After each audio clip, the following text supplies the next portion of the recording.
on the GroomPod. Welcome to our virtual salon. My name is Susy, and I'm your host. I'm a mobile groomer from Seattle, Washington, and anybody who knows me will tell you I love to talk, especially about my job. And one of my favorite people to talk to is my friend and mentor and the co-star of this show, the curator of ingredients, Miss Barbara Bird.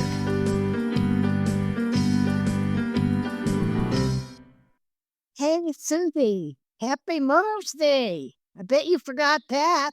Purposefully. Happy Mother's Day, Barbara. Welcome to episode 446 of the GroomPod, recorded on May 11th, 2025 in Snohomish, Washington and Greenville, South Carolina, and delivered by these two childless women. We did have mothers, though, and we have a lot of pets, so that counts, too. This podcast is brought to you by our kind sponsors, Best Shot, Show Season, Precision Sharp, Stasco, and you guys. If you want to tip your podcasters and help Barbara out with her adventures, which she's going to tell you about in a little bit, you can do so at our brand new redesigned website, thegroompod.com. And if you just scroll down, you can see a donation button. If you hit that, that goes straight to Barbara. And if you'd like to support the show on a monthly basis, click on that Patreon link and support us that way. This week, we're going to talk about how the best way to research tools and products on the internet is, and why do clients lie? Barbara, why do clients lie? Who was that? Andy Rooney. That's my Andy Rooney impression. Well, what's new this week is brought to you by Best Shot Pet. Let me tell you about Best Shot's newest addition to the Ultramax Pro line. Ultramax Hair Hold is a flexible hairspray that can be layered on for a stronger hold. Ultramax Hair Hold Spray is great, but my favorite new product is called the Max, and I won't groom without it. It's a fragrance-free ultra-concentrate conditioner and detangler. It reduces drying time and handles undercoat and tangles like magic. Just a few drops in the final rinse or spray it on and dry it in. Contact your favorite Best Shot distributor or learn more online at bestshotpet.com. Grooming success begins with Best Shot in your tub. Made from the best stuff on earth. July 6th is the day, Barbara. July 6th. What's happening on July 6th? Webinar. This is so exciting. Teaming up with my friend Chris Pearson. It's going to be so exciting. I'm so excited, and I've started working on my side of things. And one thing I'm going to cover is frothing.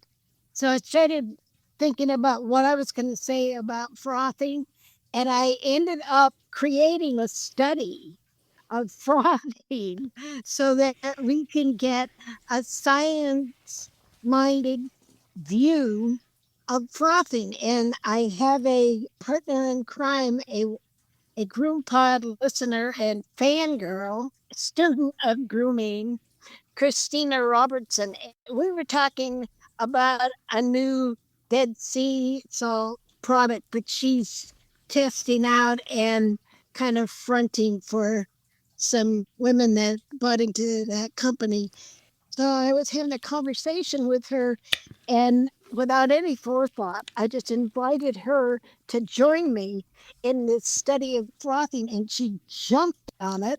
I jumped into it. She jumped along. We're going to be testing, I think, about 10 products each and determining foam qualities and measuring pH and just kind of finding out if different dilutions create different kinds of foam, and just anything that I can think of to ask about frothing to kind of get a more science-minded viewpoint of it, because we don't really know how frothing works or even how suds in shampoos, the regular froth that comes in the bottle. But I'm learning about it, and I've learned that the shampoo foam has two parts: a crust, which is the outer layer of the foam, and the inner core, which is the middle of the foam. How's that for a concept? It's blowing my mind. Woo! It's a good tease.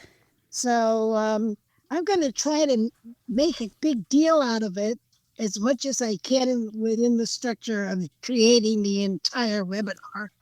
Tell Susie what happens here with me now that I'm like back in the saddle of looking at things and studying, reviewing products and all that. I'm buying a lot of equipment and shampoos, although show season has donated some shampoos to us as a part of the study. I really appreciate that. But my out of pocket expenses for following my muse or whatever you want to call her, my science mind as it jumps around. Anyway, costs are amounting, and I'm here to ask our listeners to, if you got an extra $5, go to the GroomPod website and hit the donate to Barbara button and send me a few buckaroos to help offset these products and stuff. I don't like to have to beg for freebies from companies because then I feel beholden to them. And I feel like I've got to say something nice about their products either. And I don't like to lie. Well, we'll talk about that. Well, so I just don't like to cloud my mind with like a kind of personal relationships with the companies. And I would rather just buy it. I bought Nature's Specialty Froth Tails shampoo. And while I was there, I bought a Nature's Specialty Plum Silky to test in various ways and maybe to do a whole profile on. And it came to like $50. It was 50, it's $1 actually, I think. And so I just whip out a credit card and pay it. But that kind of behavior adds up. Yes, it does. If you like what I do, send me a few. Is that a poem? Well, let me add to that. Barbara has no income other than the GroomPod at this point. It doesn't make her a lot of money because putting the show on costs a fair amount of money. So if you do like what she's doing and are interested, especially in frothing, you can also on the website join the webinar. If you want to donate, I'm certain, absolutely positive that some of the information that Barbara's going to glean through her investigations and scientific experiments is going to end up on this free podcast. If you love the podcast, if you want her to do this stuff, please give her a little donation on that donation button. When you're on the website, notice how beautifully redesigned it is. I actually managed to give it a new look. And if you're on the mobile page, you can click on the menu, which is up in the upper left-hand corner. It's just 2 lines, I think, instead of 3 lines. So you got to kind of look for it. Click on that, and you'll see where the blog posts are located, where the archives are located, and most importantly, where the new webinars are located. And if you go on that and you click on the beautiful flyer that we put up, you can actually sign up and pay right now for the webinar, which is on July 6th, and we're calling it Think About It. And it's a meeting of the minds. What's going to be Barbara and Chris Sertzel together.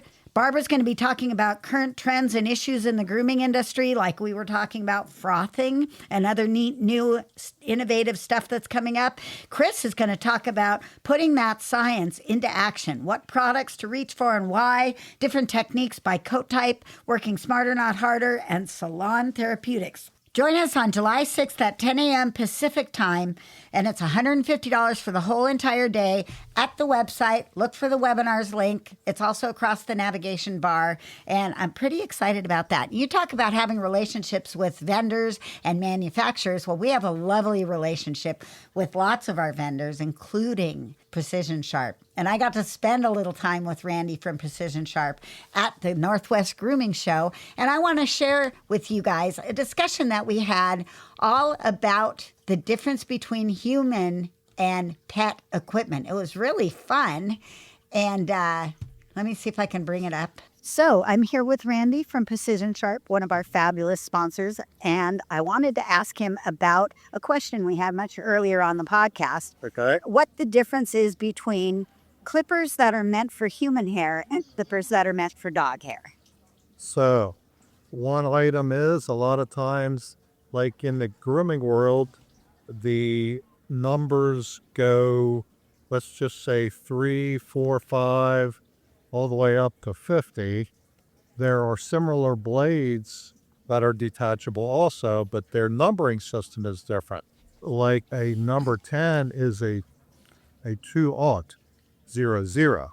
Oh, A 30 blade is a 3-aught, 0, 0, 0. interesting. A 40 is a 4-aught, 0, 0, 0, 0.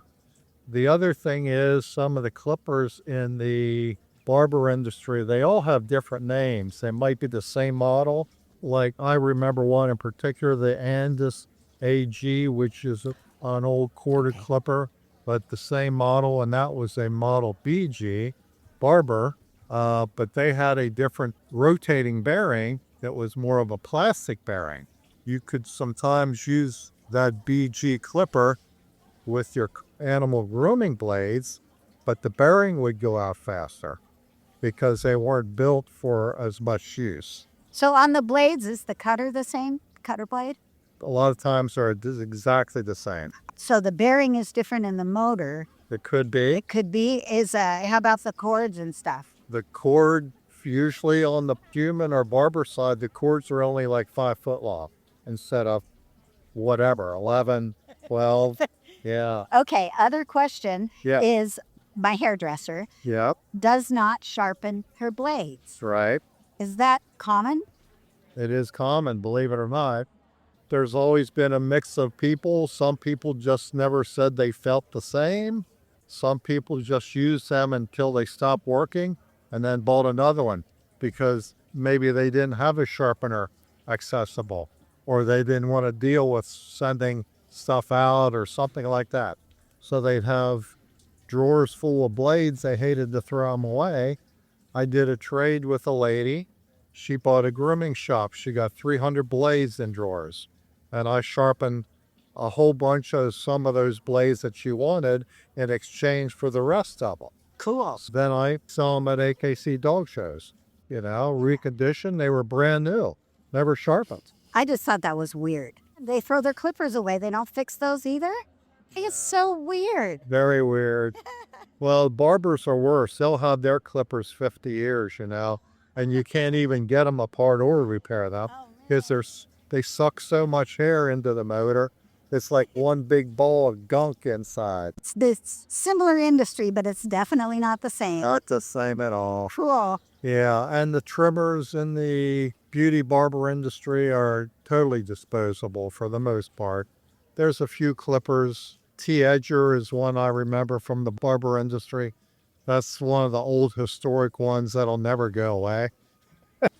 So I think we started this conversation over a question, but I brought up that I bought what I thought was a wall peanut that was a human grade wall peanut, and it did not do anything for me. Right. So there is a little bit of a difference. I feel a little bit better. Yeah, I'm trying to think it was the peanut in the animal industry. I can't remember what it was called, something totally different in the beauty and barber industry. That it looked so similar, but it was not the same. Yeah, exactly. Cool. So what are you guys doing new this year? This year, as you know, we had the Lynx before. We now have the Bobcat series. It's curve finish here, 7-inch curve scissor and an 8-inch straight scissor. They are also slider technology. They're a little bit lighter than the Lynx, but on the Lynx and the Bobcats now, we're working on the patent. We've been approved for the patent. We can install a swivel thumb on any of the Lynx or Bobcat, but the thing is different. You can adjust the tension of the swivel. Wow. So you can turn it so that you can let it free float real fast, or you can turn a nut and you can kind of lock it down, or you can lock it totally down so it's just like at a 45 degrees. How do you think of this stuff? It's amazing. Brandy, it's great to see you in person, and we'll just see you soon. Yeah, that was nice of Randy to spend a little bit of time with me. I actually hung out with them quite a bit at the Northwest Show. The Northwest Show was a little bit of a letdown.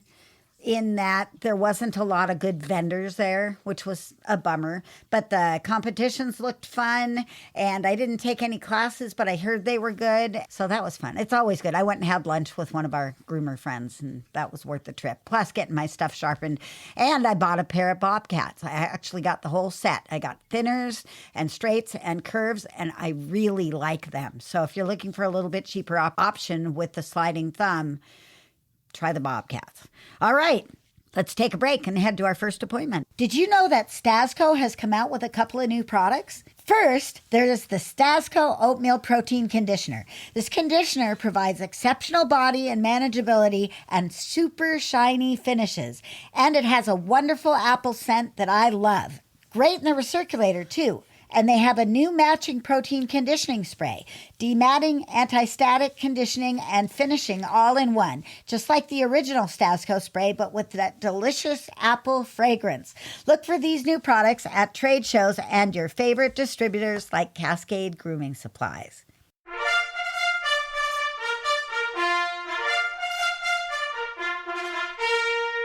Ready, groomers? Here comes our first appointment. There is so much information out there about products and tools. I think there might be too much information out there about products and tools. The internet, it's just crazy with opinions. I think in my research, I can find an opinion to back up any product or to downplay any product. Any opinion you possibly want, you can find. But how do you know which are good opinions and which are not good opinions? And how do you find the right reviews? This is a conundrum we all have at this point. But if you can make the choices well, it saves you money, it saves you time, and it gets you great products in your hands. So let's talk a little bit about searching on search engines. You are pretty much an expert at this. I know when you go into the ingredients and stuff, you use the search engine to the full extent of its abilities. I don't think most of us do that. Do you have any great tips for searching? My motto is you get what you ask for. So you have to ask very accurately what you want. And the good news about searching on the web now is that the recent advances in web browsers allow you to actually just ask it questions, and you get a written out answer as well as links to some references for that answer. So that's really helpful. But you can't ask for technical information with casual language. You get casual answers from casual questions. That makes my searching more difficult because sometimes I have to ask for science in freaking sciencey language. It does reflect back what you've put out for sure. The AI search engines now, they're amazing. And like you said, so conversational. My version of Gemini, which is the Google search engine AI, it has learned that you and I have a podcast. It has learned that we are co-hosts on the podcast. It knows the books you've written. It knows the articles you've written. Since I haven't written any books or articles, it knows that I haven't done that. It's so fascinating. You can ask conversational questions about products. Make sure you include things like how much you want to spend and brand names and specific details like Barbara was talking about what it is you're actually searching for. And I think it's really important to get off that first page. Half of the first page these days is sponsored advertisements or sponsored links. And you're not getting the real information there. So sure, look at them and scroll down. So when you say first page, you're talking about first page of your results. Of your search engine results. That's exactly it. I should have been more clear with that. Yeah. Well, that's why I'm here. That's exactly right. I play the audience and Barbara plays the teacher. Yes. You're the grammar police, too. Oh, yeah. Well, I am that. I can't help that one. Yeah. So when you're getting off that very first page of search engines, you get into deeper and less paid for information. And sometimes that's where the real good nuggets are. Dig deep. Always look at the manufacturer's page as well as the vendor's page, and Amazon and eBay and Temu. Well, maybe not anymore. But, everywhere you can think of, try to stay away from sites that look suspicious, deals that appear to be too good, and unknown companies, because you can get into some expensive mistakes that way. I've seen it happen. I don't buy things straight off a link on Facebook. You may or may not get the product you're thinking you're going to get. And another thing, don't trust the best ofs, because those best ofs, they're just like, who paid me the most? Right. Just saying best. And be careful of that. If you're looking for the best of, hit on 2 or 3 of the links that you get when you ask for the best of something. And then you can see what products, if any, are repeated on those best of articles. Absolutely. Amazon is a great place to search for reviews, even if it's not the place you're going to buy it. But I've got to give you some tips on that, because you can really be swayed by sponsored and paid for reviews put on there by the person who's selling stuff that are fake. So you've got to kind of weed through some of that. When I go, I don't automatically look at how many stars the product has without looking at how many reviews the product has. So if there's only 12 reviews and it's 5 stars, I would be very suspicious. Also, international reviews don't actually give you any copy, but they show up under the stars. So don't look necessarily under the stars, but use those stars to find the real true reviews. Nobody fakes a 3-star review. They fake 5-star reviews, or they may fake 0-star reviews. But if you go into the 3-star reviews and you start reading and looking for patterns, like for instance, I had a salt and pepper shaker grinder where if you read through all the 5-star reviews, everybody loved it. If you go down to the 3-star reviews, you found out that it didn't grind the pepper very well and that it oftentimes fell apart after like 6 months. And I don't know about you, I want my products to last a little bit longer than that. Look for patterns of good and bad. Read all the AI consolidated stuff. On Amazon now, they've got an AI consolidation of anything that has enough reviews. That I find really helpful. Do you use that? I do when I'm shopping. I'm not so easily turned off of a product, because I think mischief happens in those poor reviews, those 3s. I think that sometimes it's much ado about nothing. It's much ado just to make a do.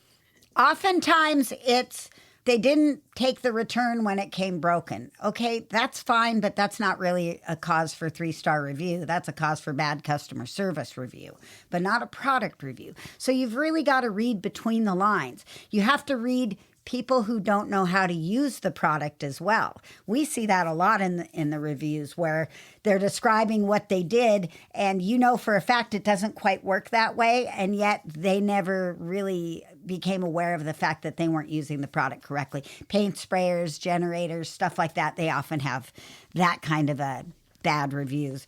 But in general, I do think that if you're talking about over 1,000 reviews, there's going to be real reviews in there, and the patterns are going to show. That's where the AI consolidator review at the top really gives you some insights as to what people are consistently complaining about on the products or what they like, because there's a section below the consolidation that has all of the keywords, and if you click on one of those keywords, it'll take you to those reviews that include that point of information, especially if it's something like, for instance, the Andis Pulse ZR Clipper, who has been notoriously bad about the switch.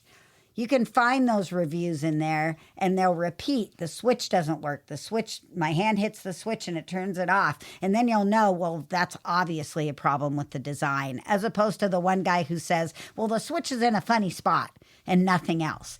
So you got to kind of read into it and watch for those sponsored reviews. The verified shoppers, those are okay. But sponsored reviews, they're getting the products for free. They are quite possibly working for the manufacturer or the distributor. And you just got to really be cautious about those kind of ones. Also, I find that eBay has some good reviews on it too. So let's talk Facebook, because really so much of our stuff is done on Facebook these days. Facebook just screwed me. Uh-oh. Do tell. Okay, so remember 5 or 6 years ago, I had to create a double profile. I had to go in on Chrome and create another Facebook page because for some reason I couldn't access something that we were doing. And so I created this Chrome Barbara Bird page, and I had like 7 friends on it. So on my Safari main page, I had like 1,100, 1,500 friends, a nice crowd. Well, Facebook went in, they shut down the big one. They left me this little 7-person alias, and all my information, it's all gone. It's just like totally fucking gone, lost forever. Okay, here's a shout out. If anybody knows how to get Barbara's stuff back, please direct message her, or no, that won't work either. Please message her on the Facebook group, the discussion group, and I'll make sure that she gets the message. Well, I have a page up. It's me, I'm there. You just have to all become friends again. Wow. Oh, it pisses me off. Pisses me off so badly that I can't talk about it. Okay. Good to know. We'll just move on. It's important to choose your groups so that they reflect your feelings, because each one of the groups has a little bit different feeling. I'm going to say the Facebook discussion group is a very scientific and positive group. I am so proud. I am so proud to be a part of the GroomPod Facebook group. Y'all are just doing this wonderful thing with the pictures of the brushes. I clench my heart. My heart with my new pacemaker. There's my pacemaker right there. It's healing very well, by the way, and you won't even be able to see it.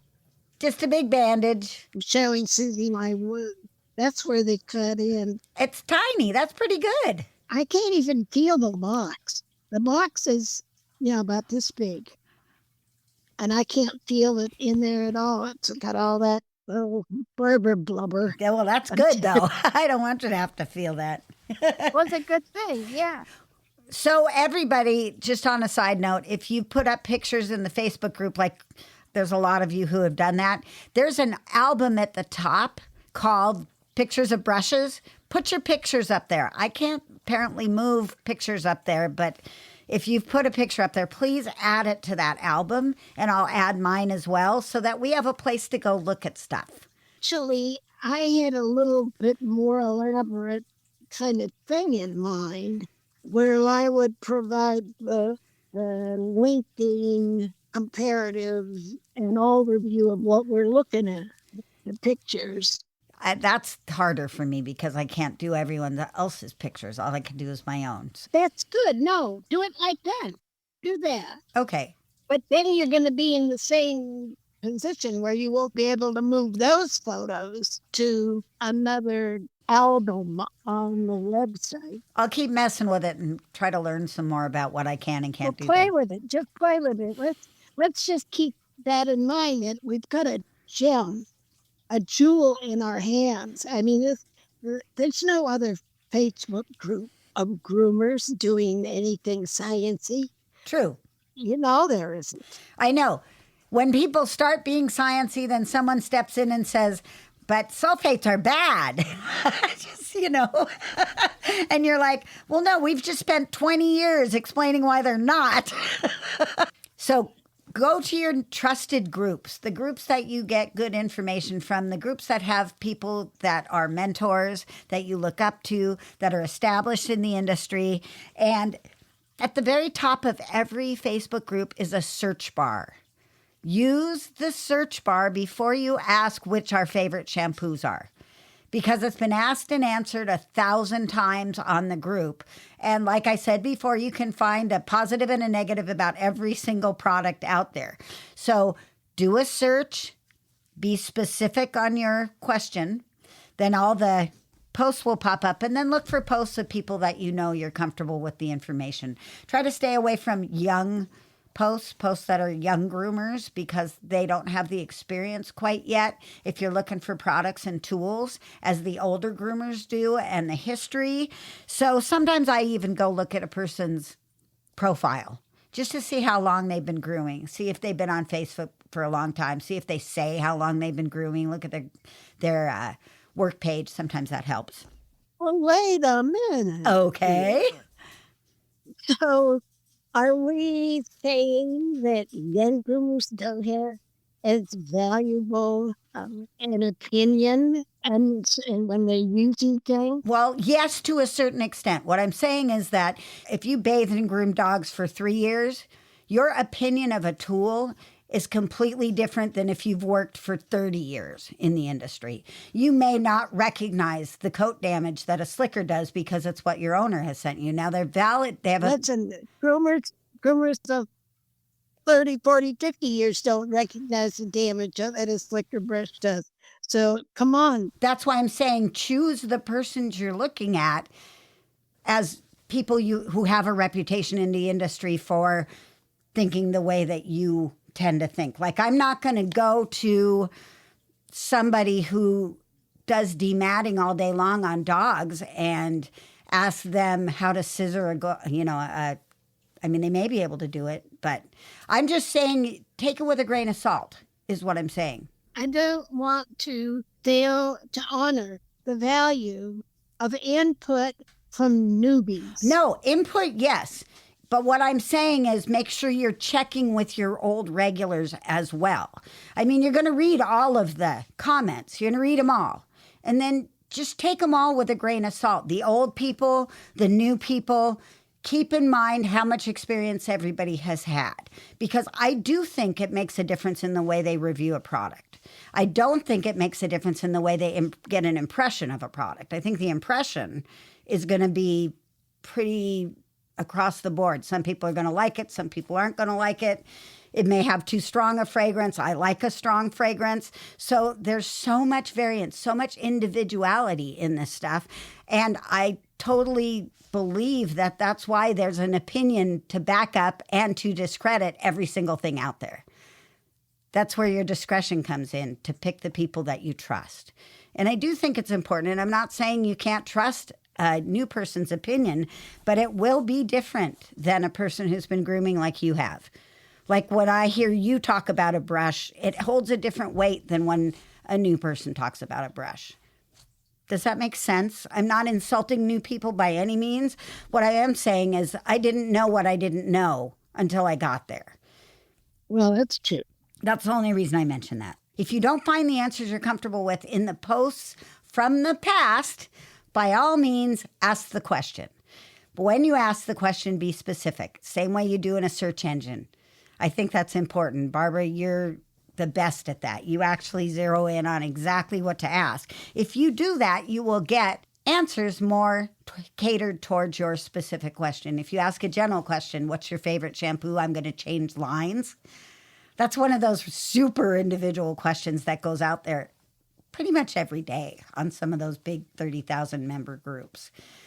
You can certainly get good information that way, but you will get a lot of information. Yeah, you get a lot of information, and I don't think those huge lists are reliable of who's answering today. Who passed by the site and saw the question. Yeah, plugged into you, who gives a shit, and a lot of people don't. Right. Well, there you go. That's exactly why I say go look at their profile, check their other posts, see who they are. Because I'll shoot my mouth off occasionally and then go back and take it down because I realize I didn't really have a grasp of the question right, or I didn't feel comfortable about what I wrote. I never feel like my opinion is really all that valid on some of the stuff. But I'll throw it out there and then pull it back. I have gone back, but I think I've only pulled one or two posts in there's a mean on Facebook. I will go in and say, well, this changes my mind. Or thinking like I was thinking had my head in the sand or something day before yesterday. Let me take another stab at that. I have done that. I admit my mistakes and admit my wrong conclusions about something. Right now, I'm not sure if what I think about foam is really valid and accurate. I might be in the middle of a change of mind on some of things about foam. I hope not. I hope I don't have to do an awful lot of backtracking and explaining, but it could happen. I could follow science. That's the beauty of science is that it has that ability, if you're dedicated to it, it has that ability to change people's minds. But you have to believe in science, and there's just a large amount of distrust of science in our culture right now. And I don't know how that happened because I grew up in an era where better living through science. You know what I'm saying? I grew up in that era and we always honored new revelations and new information and all of this. And now all of a sudden it's like science sucks. And changing your opinion seems to be not as accepted. Like, it's okay to change your opinion. It means you learn something new and you're growing. And anytime you have the same views and opinions as you did 40 years ago, you might need to look at those views and opinions because life moves on, things change. You got to change your views. And I'm the first person to say I was wrong. And I'm the first person to say I'm going to change my mind on something because I recognize that's growth. That's how you learn and grow. And when you don't talk to your neighbor because they have a different opinion than you never have the opportunity to change their opinion. And we're all about teaching science-based facts about grooming. That makes our personal discussion group extra special, like Barbara was saying earlier. So it's a good spot to come for information. There's also some other ones out there. Don't rely on just one source. Use the reviews, then ask the people on Facebook, then check out the manufacturer's page and do your own research and ask follow-up questions. And you're going to end up with a product that you're happy with instead of one that you're not, hopefully. Anyway, fingers crossed. All right, let's take a break and we'll be right back with our next subject, which is why do clients lie? Show Season has a great enzymatic cleaner called Kennel Fresh. And you dilute it with warm water and it smells good, and then it evaporates to be a deodorant. As the Kennel Fresh dries, it's enzymatic, it eats the bacteria and the odor source. So it's really good stuff. You can use it indoors or out. Find it at your local distributors or showseasongrooming.com.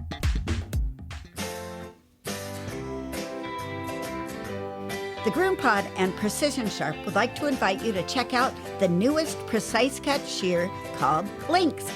Its patented design features a thumb ring that slides the length of the handle for perfect ergonomic placement of your thumb. Slide it, lock it into place, and get your best grooms on. Check it out at precisionsharp.com.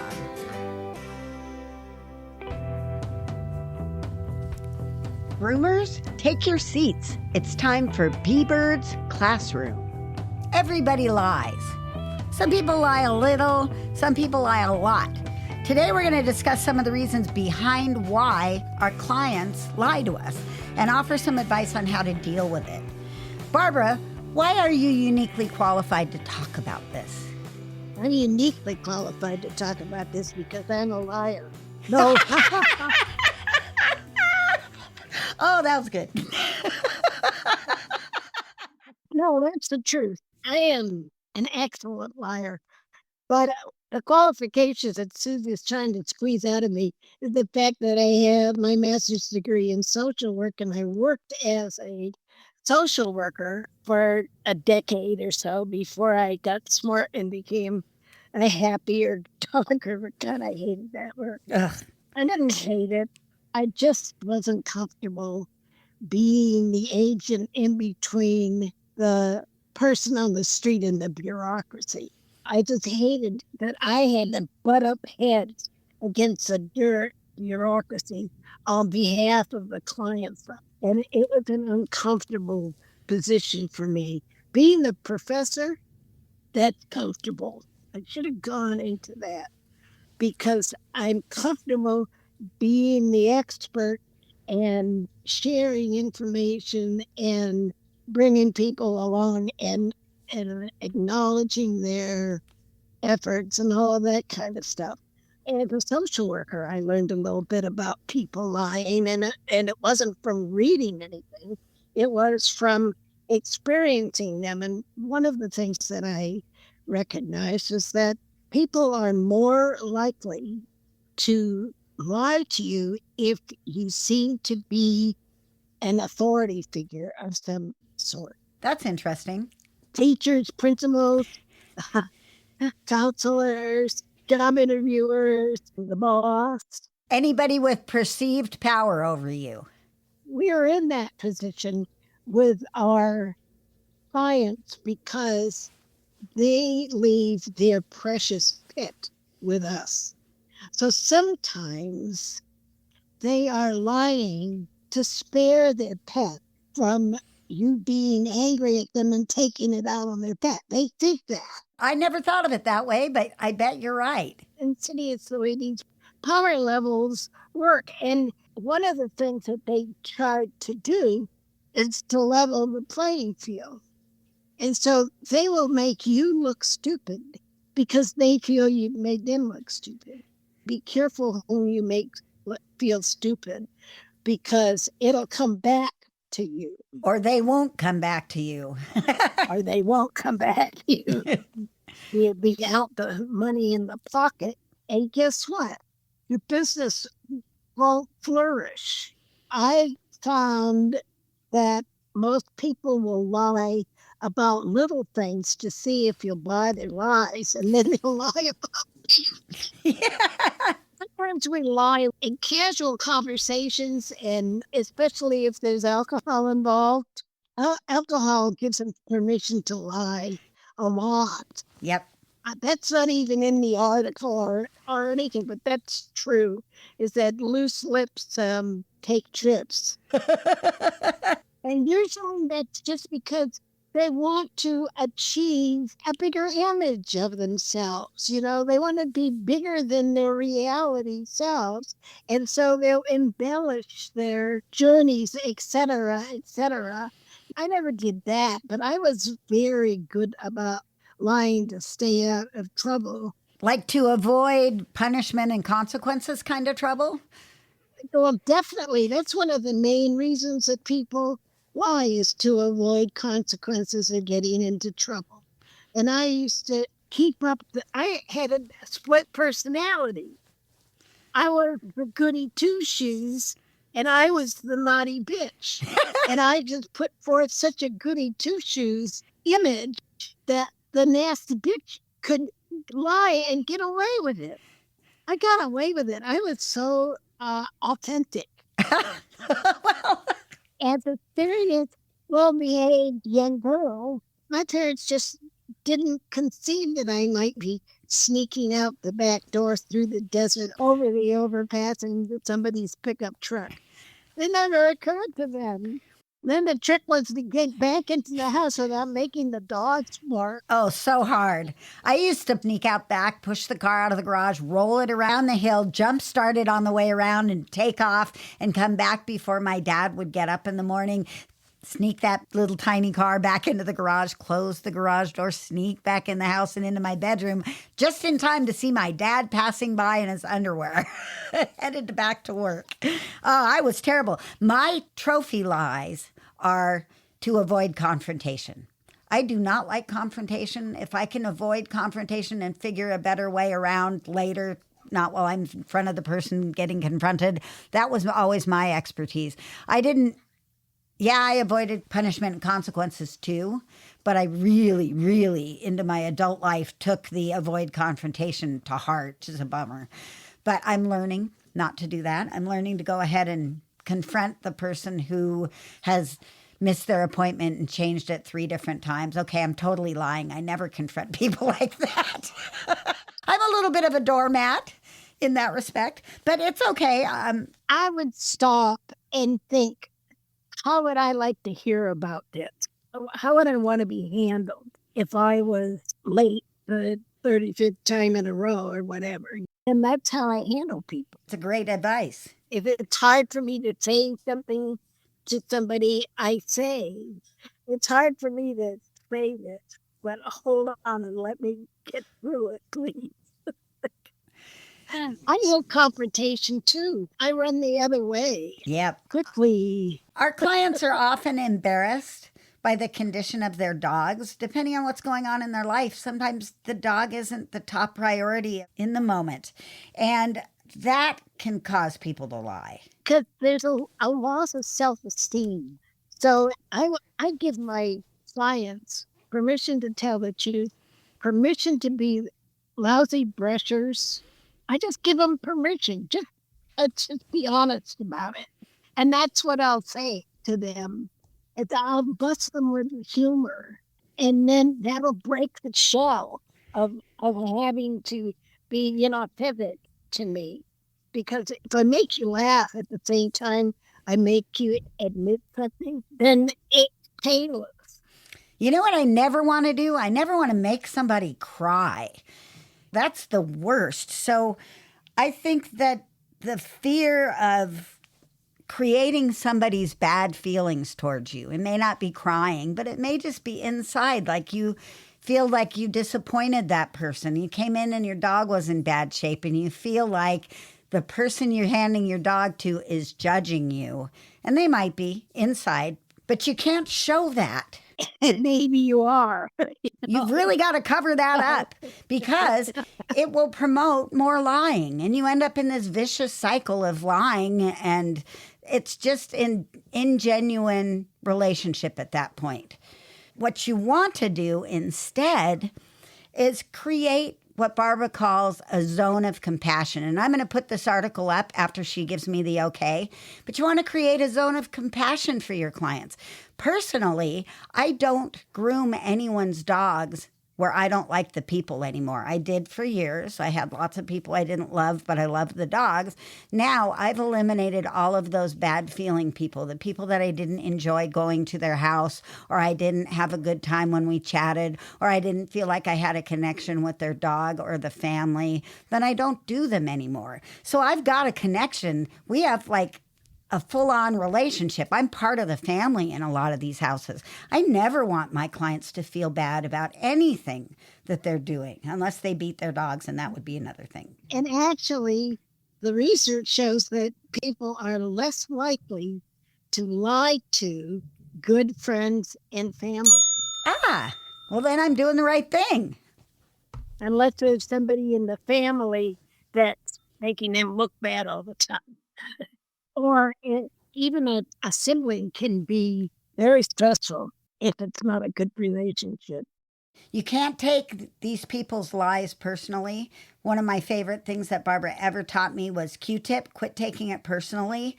So when you get offended that they didn't like your haircut, or that they said that the dog smelled funny last time or didn't feel clean, or there was a hair sticking out or anything like that, don't take it personally, because then it's terrible. My worst. People don't want you to go there. So they'll lie and hold back and be inauthentic. The whole thing is about authenticity. Just not be too formal. That's how I feel about it. Formality has a role. It kind of keeps people on their track. And that's social barriers, really. It creates social barriers. And that's not how we best function anymore. Our society, our culture has become less formal and less formalized.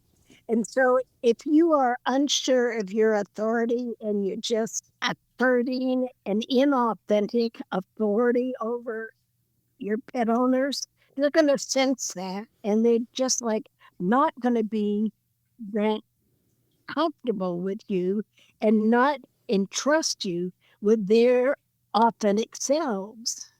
Very true, Barbara. You want to create a feel-good environment where people feel welcome to share who they are. And part of doing that is by being your authentic self, just like you're saying, and sharing that with other people. Then it kind of promotes them doing the same with you. It's hard to apply a consequence when you have to. Like, I don't have a late fee, or I don't punish people for changing their appointments, because I want to be able to do that. I want to be able to call and cancel an appointment if I have to, which I rarely do, but I'd like to have that opportunity and not be punished or feel like I'm being a piece of poo because I've had to cancel the appointment. Also, I want to be able to be late because I never shut up at these appointments. Got a whole life story and a whole pretty much stand-up routine I got to go through before I leave the house. And if I can't do it, I feel like I've left the people without them getting their full Susie the Groomer experience.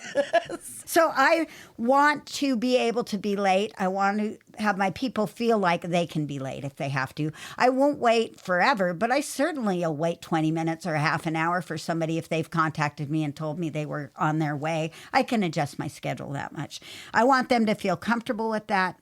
I want them to be able to accept when I have to charge a late fee because you've been late too many times, but I don't do that. I'm not going to do that. But a lot of people do that. So you need to be able to apply that consequence for people's behavior without being judgmental and being very even-tempered and do it, because it's hard. There's conflict. I don't want to charge somebody a late fee. But I guess if I was in a position where it really messed my day up, I might think about doing it, and then I'd have to deal with it. I found that generally you will run into a self-absorbed client who doesn't value your time. If they say they're sorry and they admit that they, like forgot the appointment and just remembered it at the last minute and are racing across town to get to you, and they don't have to tell you a big story. They just tell you, shit, I nearly forgot the appointment, or I did. God damn it, I just forgot your appointment. But you'll run into some people that have just got to make you not want to go there with them. And I mean, I'm thinking of this Westie. I had this customer that had a Cocker and a Westie, and the woman was really nice. And she was really liked they had okay, I take it back. They had a Westie and a Bichon. The Bichon was difficult. The Westie was perfect, and I really enjoyed that Westie. The husband was very handsome with crystal blue eyes and a smile and a presence that was just like you just wanted to be in his presence. This guy, and he fucking knew it. Curse that. And he would flirt with me. How nice of him. And be later and later. And one time, and I tried to call him out about it, then finally he was like an hour and a half late, and he called and he said, "Oh, my son is on the way with the dog." I said, "Well, wait a minute. I tried to call you an hour and a half ago. The window of opportunity has closed here." And I said, "You had an appointment for 10 o'clock, and it's 11:30 now." And he said, "Oh, well, I didn't know those were hard times." Like, he didn't think an appointment was an appointment. Wow. Oh, but that was it. That was the end of it. And actually, the wife had done the same, because the reason I was seeing the husband every time now was that she had moved to Phoenix. That's a statement right there. Oh, I didn't know those were hard times. Yes.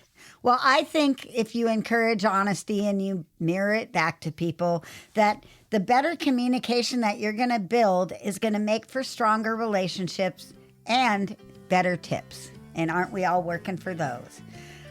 Oh, yeah. I was very well tipped. Yep. Me too.